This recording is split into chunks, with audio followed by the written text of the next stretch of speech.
નમસ્કાર દર્શક મિત્રો, આપ જોઈ રહ્યા છો મુંબઈ તરંગ ન્યૂઝ. હું છું એન્કર અર્પિતા પટેલ. હવે જોઈએ અગત્યના સમાચાર.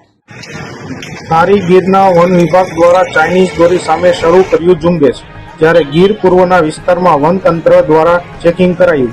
ઉત્તરાયણ પર્વ દરમિયાન પતંગોના સ્ટોલ ઉપર વન તંત્રનું ચેકિંગ.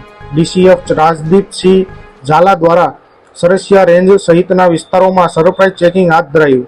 રિપોર્ટર સંજય વાળા, ધારી.